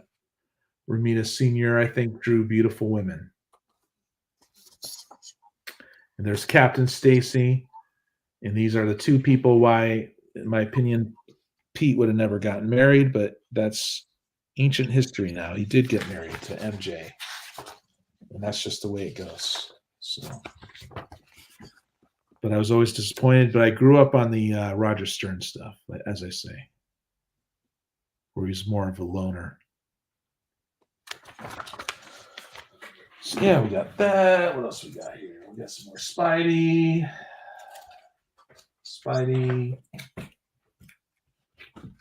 We got some 1986 West Coast Avengers, number 10. I remember liking the miniseries. Some Tigra action for you. I remember liking the miniseries, and then this regular series was okay. I think I fell out of it, but I got this from Dave. So it's pretty cool.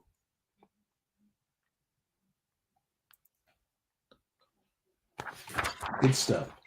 So, Robbie, are you ready for me? Do you have more to show? Sure, whenever you're ready, yeah. Okay, buddy. Yeah, I'll just stop it there and turn it over to Rob. Yeah, I always liked the idea of the West Coast Avengers, but I don't remember the storylines as being all that interesting. Yeah. No, I didn't. I wasn't that interested by it, but oh well. Still cool. All right. So you were asking what year this was published, and it was 1990. I looked it up. It was from a Canadian publisher. They only did 2 issues. So. 1980 is what you said. 1990. 1990. Okay. Then there's some more Epic Illustrated in the boxes. These are from later in the series. They don't have numbers on the cover, so I got to look to see.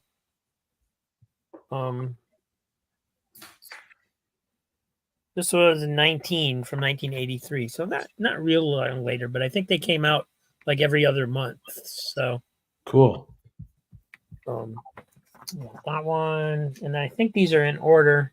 Hey, no, it's hard to tell because they don't have the numbers on the cover, but this is number 20. Cool.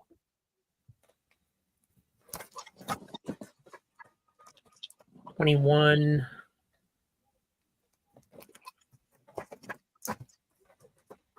Uh, 22. And can you cut to somebody else, Aaron? Sorry, my mom's calling me. I got to go see what she needs. Sure. You want to go, Will, or I could go? I could keep going. You want to go, Will? Yeah, I could. Okay. I got this. All right.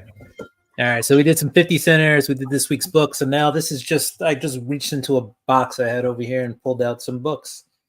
Most of these are going to be modern, though. But here's a Donny Cates Thor. Donny Cates was out of comics for a little bit. Did a Q&A session the other day on he did on Twitter or X, whatever you guys call it these days. Yeah. I didn't get a chance to totally go over it. But from what I was told, it was pretty mild. Like nobody asked why he was gone for so long. Didn't they guess, or didn't we already know? Or? No, we kind of know. He was in a really serious car accident. Okay. Yeah, that kind of put him in a coma for a little bit. And he had to like kind of relearn things, like even walk again after the car accident. Wow. Yeah. What's up, Beckerman? But yeah, he's back now, and he's kind of getting back. But a lot, like he's writing Thor, and he had to, he had to because he was in a hospital. And he stopped writing Thor. Wow. Stegman and some other artists picked up some stuff. Gruenbach, I think, picked up Thor. So a lot of his stuff, he didn't actually finish the runs of it. Okay. Other people did. Same thing with the Hulk, the Hulk run he did, and like that wasn't him finishing it. Somebody else, the artist, Nick Klein. Nick Klein finished it. That's right. Wrote the last. So that's, but he's starting to get back into comics. So that's cool. Or at least hanging around the comic scene. So there we go. No, show some more. We got Captain Marvel number 20. This is the first appearance of some future son of Namor and Enchantress. We're bringing back the Enchantress. Obe, I believe his name was. I'll be right back. What else we got? We got Earth's Mightiest Heroes. This is the Avengers. This is part of Jason Aaron's run, number 53. There's probably some first appearance or something in here. It was a pretty good indie book. A lot of people bought this. Land of the Living Gods, number 1. I had the 1 in 25 variant of this book, but I sold it on eBay, and it's one of the few books that I've ever actually sold. I can probably count the number of books I've sold in my hand.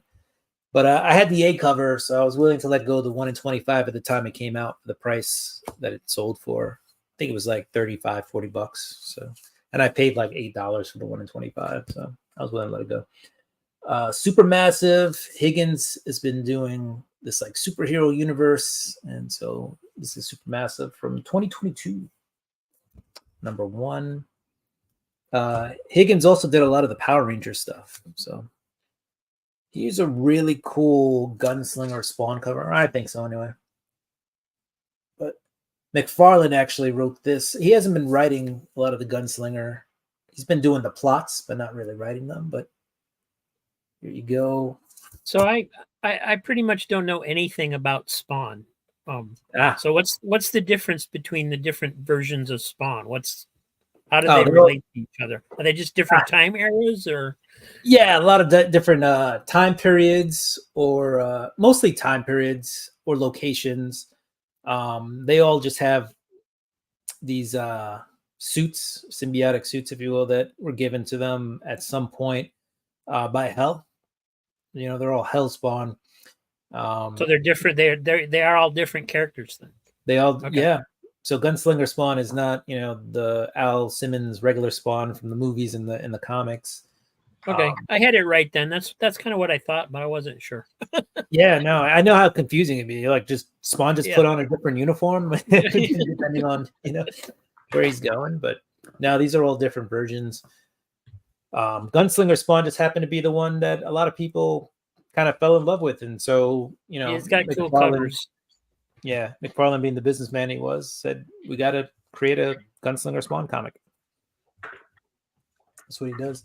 Here's some classic 90s X-Men, not X-Men, X-Men Jace comic. Here we go. Strike File, an Executioner song. Oh, yeah.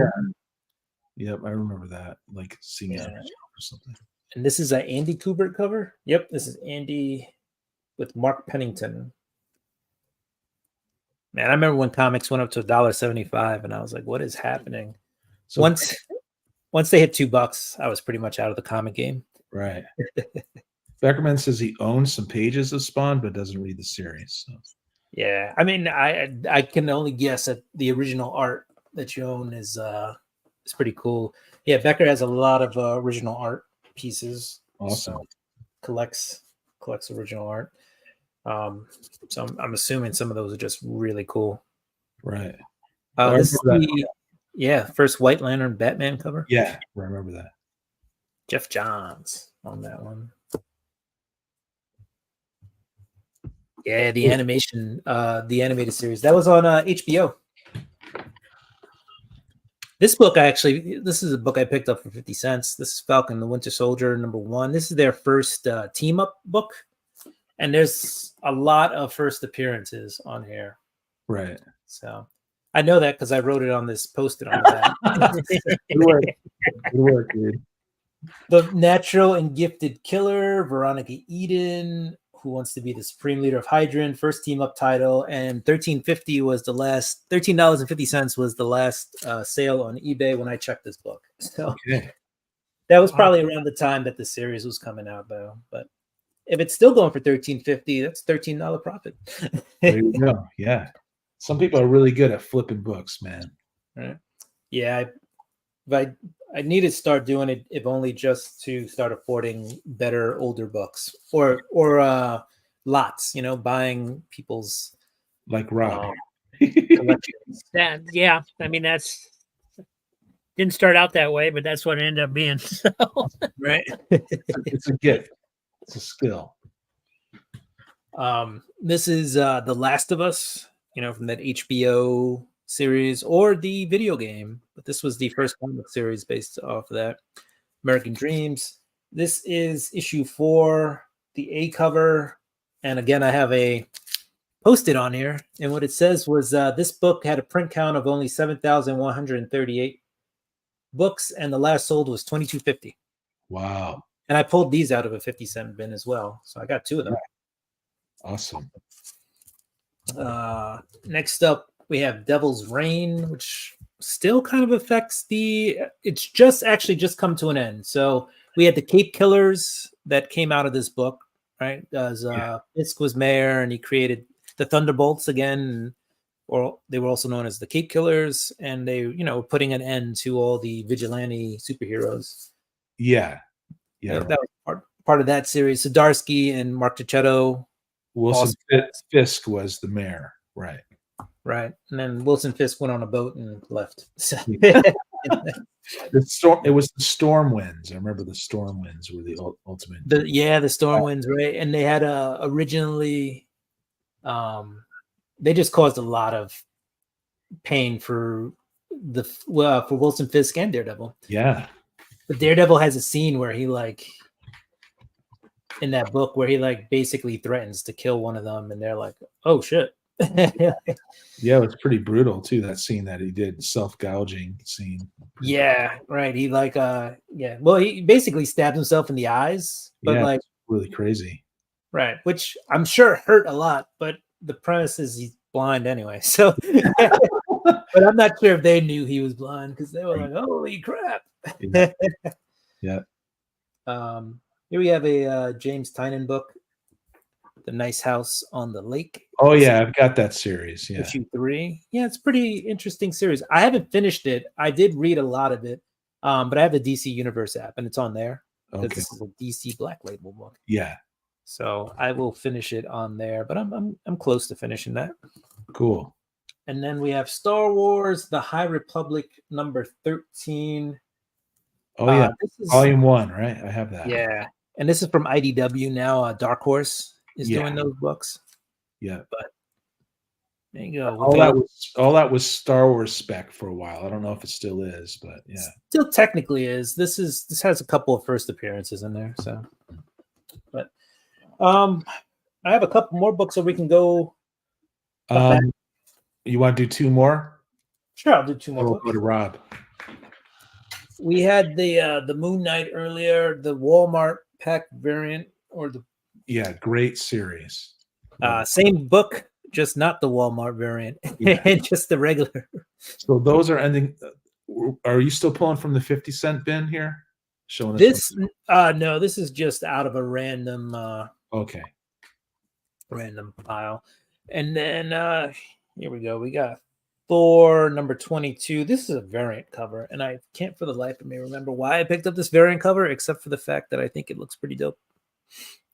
Yeah. I do probably have one more 50-cent book in here somewhere. I mixed a bunch of books together. Here we go. Here's some 50 centers. I got 3 more 50 centers, so I can show those off. Okay. I got this West Coast Avenger. This is the first master of Pandemonium. Yeah, I just got that from my friend there. Awesome. Yeah, pick that up. It's got Master. I have another posted on this. That's how I knew sometimes it did 50 cents. Andy. He stole Wanda's children for decades. So he stole Wiccan and Speed, apparently. And then steals them for a few years. So there's some time traveling going back, and then brings them back and whatever. It's a $5 book. I actually have this. I have a CGC 9.2 or 9.4 of this book that I just won from a contest. So cool. I should check to see if I got that. So when I saw it for 50 cents, I was like, I have that book. Let me just pick up the raw copy of it. Yeah. Here's a book that was spec for a while and then died, very quick death. Catwoman number 24 from the New 52, The Joker's Daughter. Oh yeah. So this is the first full appearance. The Joker's Daughter. Again, I paid 50 cents for it. It's probably going for a little bit more than 50 cents, maybe $4. So profit. Yeah. And then here's a pretty cool. I just picked this up for the cover. This probably has no spec behind it at all. I'm pretty sure it has no spec on it. But this is Illuminati number 2. Just a cool red cover. You got the red hood there in the front. And that was just again 50 cents. I see a cool cover. I'm gonna grab it. Totally. But awesome. that's it. All right, Will, thanks for showing that. We're gonna move into Rob here, what he was gonna show before he I'm back. Sorry about that. She's okay, buddy. screaming her head off. All she wanted was a channel change on the TV. So I was showing Epic Illustrated. I think this was number 23. And number 24. Beautiful. Okay, a couple more of these. This is, if I'm right on my numbering, this is 25.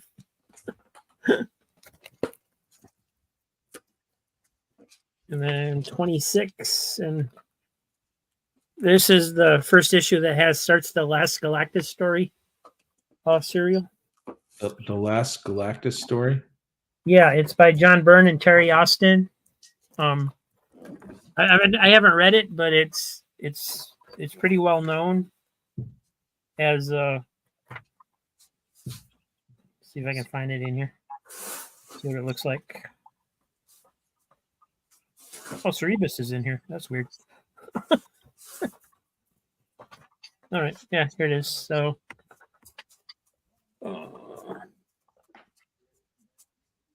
Cool. sorry, camera's backwards, so I don't know which way to go. Wow, it looks great. So I'm not sure how many issues. It's only a few pages. It already says to be continued. So this is the first chapter. Galactus isn't even in it. So looks like it just got Nova in it. But here's the next issue. So it probably continues into this one.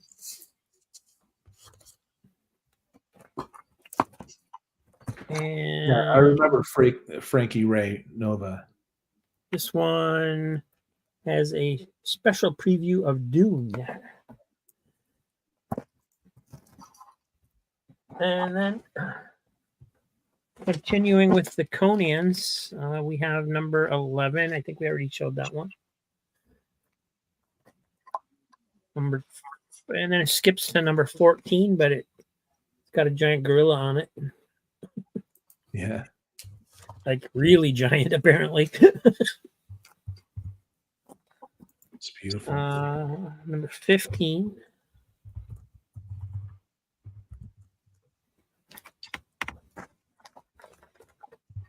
Number 16.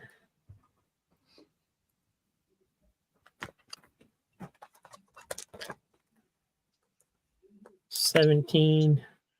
Sorry, I'm looking for signatures just to see these deals on here, but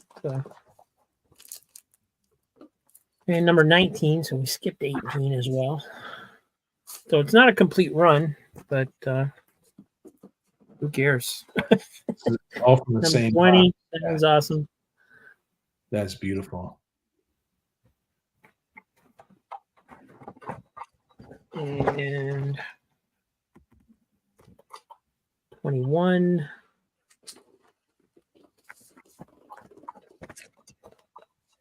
$22.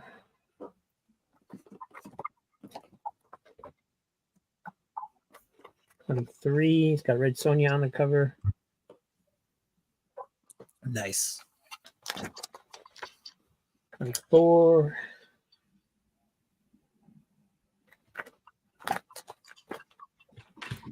$25.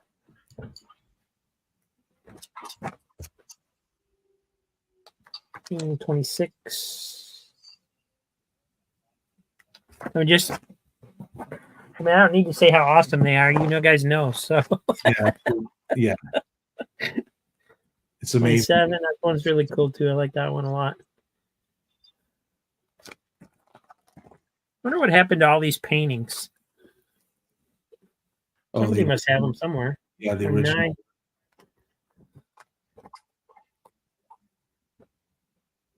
$30. Wow. 31. Nice. 33.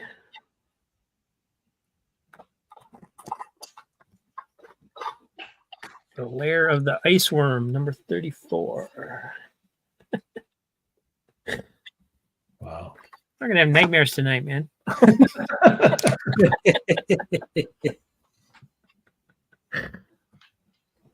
Awesome.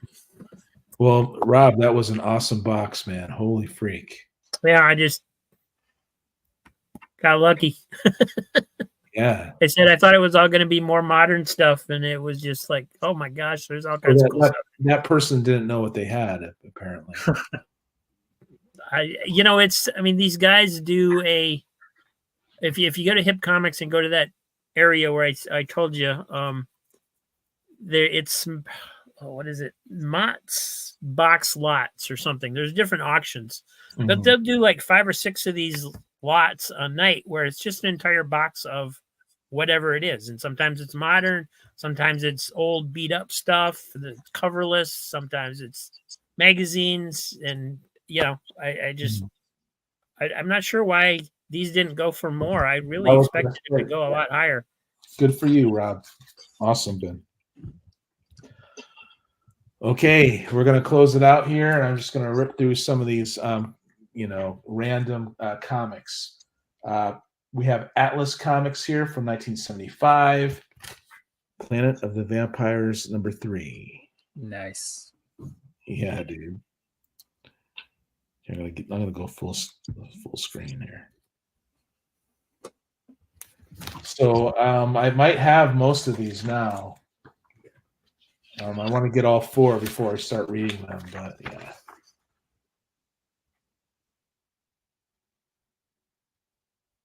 Very cool.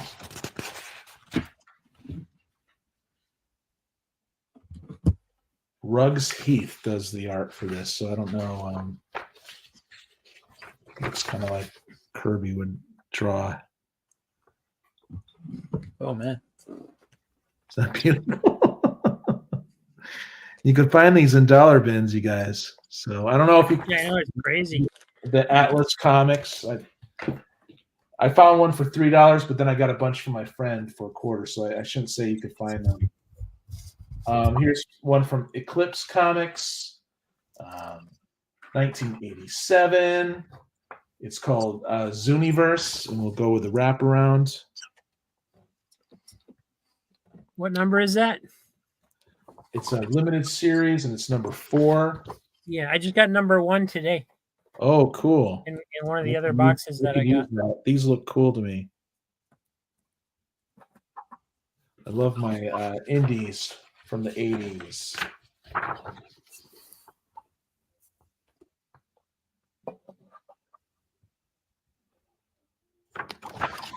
So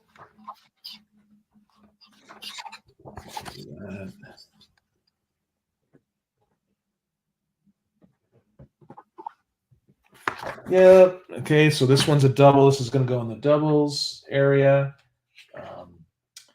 1975's Howard the Duck #2. I do see these popping up here and there, right? Like, I love Space Turnip. I plan on reading a lot of Howard. I have a lot of this. The Gene Colan stuff I have. This one looks really good too. What is it? Yeah, Frank Brunner does this art, which is freaking awesome. The Frank Brunner art. I mean, look at this. Yeah, that's some good art. Frank Brunner is just freaking awesome. So this will actually go. I'm going to still do that blog spot, you guys. I'm going to have all my doubles on there, and then I'm going to attempt to put my entire collection up there, and people could contact me if they want to trade certain parts of my collection. But yeah, I'm pretty excited about it. Although, man, it is a lot of work in putting that stuff. 1983's Ghost Rider 81. It's the end of Ghost Rider. Nice. Yeah. Johnny Blaze. Oh, yeah. Old school.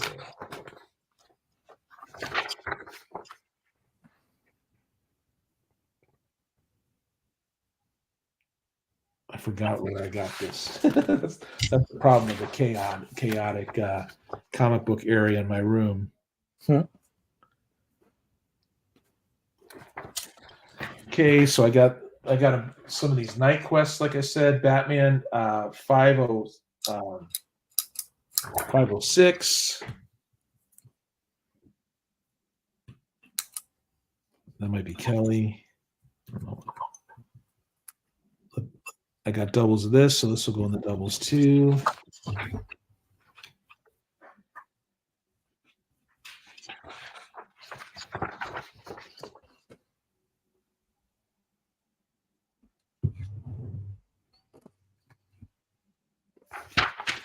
Classic story. Here's another one.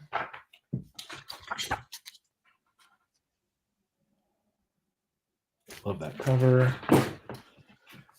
Okay, we got giant size rune, number 1. I think this is from the 90s. What is it? 95. Barry Windsor Smith cover. Lots of detail there. He sometimes does the inside of these runes as well. But yeah, he did the layouts in this. So I don't do a lot of Malibu, but I look for these runes. I read the first one; it was really interesting. Some malevolent force inside of some like asteroid or something lands on the Earth, and this barbarian. Look at that, looking cool. Gets a hold of it and becomes an even more evil dude. So yeah, I'm loving my rune. Hey, Will, look what I have, man. An old school new Defenders, man. Nice. 48, and it's newsstand. Ooh. White cover. Yeah. Nice. So 65 cent is okay. I generally go for those 60 cents. I think they only did 65 for like a year, and then it jumped to 75 or something like that. But it's okay. Nice white pages. Got that from my friend Dave.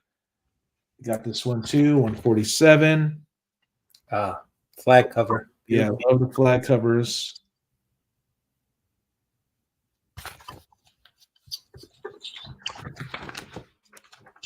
Art inside. Don Perlin. So I don't know if we have any huge Don Perlin fans out there, but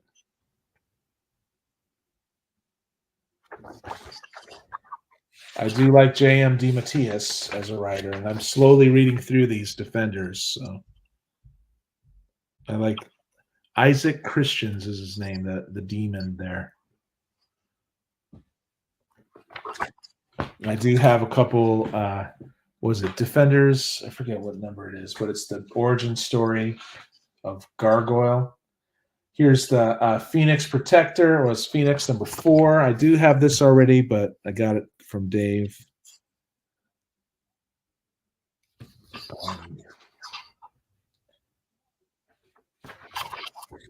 This will go into the doubles.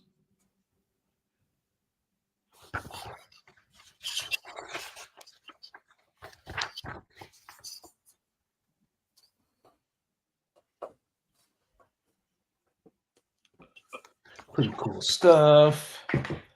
We got 1984 Marvel Team Up, Spider-Man and Iron Man, Black Suit Spidey.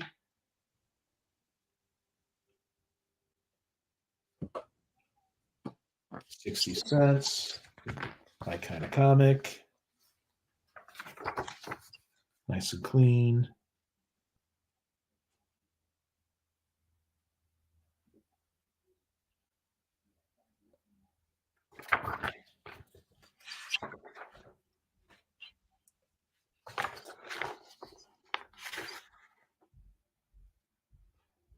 Yep, that's the Venom suit. So Spidey's really bendy. That's I guess this era of Spidey's and amazing and all of that is sought after. The Venom suit, right? And we got 1979 Marvel Spotlight number 5. We got the Dragon Lord. A Question of Honor. Pretty Looks like cool. dragon violence. I don't Yeah. condone it. Looks good. Steve Ditko work inside. Nice. We'll take a look at more Steve Ditko work from the 70s, right? He did not want to be famous.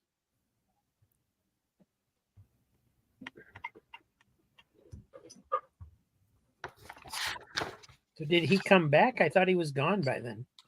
Yeah, he came back and just was quietly working for Marvel for a while. Did stuff with Daredevil and a couple other titles, like Micronauts and things like that.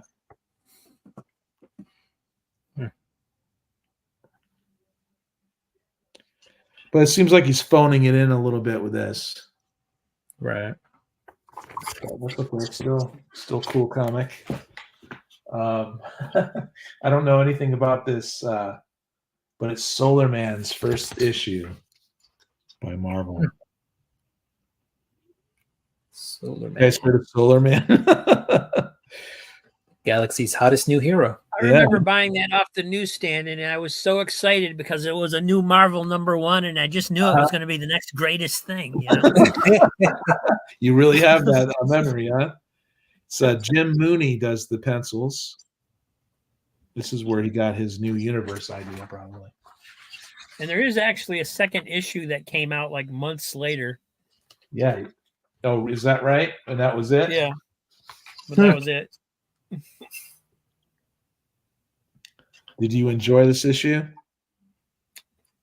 I don't remember anything about it other than I was all excited.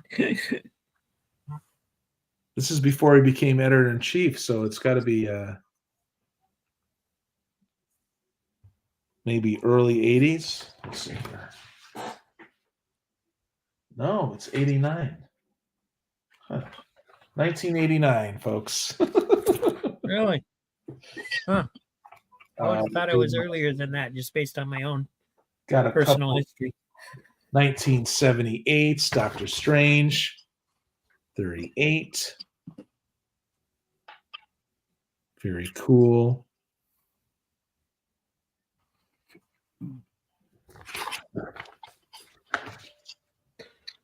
So is that the series you're going for, Aaron? Is that an earlier or? Yeah, volume 2. I'll do volume 1. I'm just gonna collect Doctor Strange when I see it. I think Gene Colan. This is Gene Colan art, which is awesome. Or that I don't know. It's very cool. Okay, I'll do one more Doctor Strange. Most of this stuff is okay. 1979. Check out this cover, man. Pretty cool. See, Milgram does okay, I think, once in a while. Sometimes he got a little criticism. I think that's Al Milgram. That's a pretty good cover. Yeah. Mm-hmm. Yeah, that's cool. I know he's a lot of misses there, but but here's some Gene Colan art inside, so you gotta love it. Okay, you guys, I think we're wrapping this up. Nice. After a long day. I had a long day today, but I love doing these streams. Yeah, it's like 2 hours, but it doesn't feel like it. No, it feels like we just started. Cool, you guys. Thanks for being here. Thank you, chat. Thanks. We appreciate your support. Thank you, Rob, for showing those wonderful magazines. Oh my God. Got lots more. We'll maybe show some more next week. Okay, you got even more magazines. Yeah. I don't think, I haven't even shown you half of them. I mean, there's 200 years, so. You could re-show those too, and you could start opening them too. You know? Yeah. We got some very. We can take our time and just open some of them. Sure. Yeah. People could drool over it, right? All right, Will, thank you so much for being here too. Couple Comics in the house. My first YT friend. Yeah. Yeah. And you guys, thank you for being in the chat. Thank you for, if you're watching this on the rewind, we really appreciate you. And yeah, check out the description below for other great channels, other YouTube channels that actually read their comics. And not that I have anything against people who don't, but you know, I'm more about the reading. So, and yeah, we'll talk to you guys later. See you guys.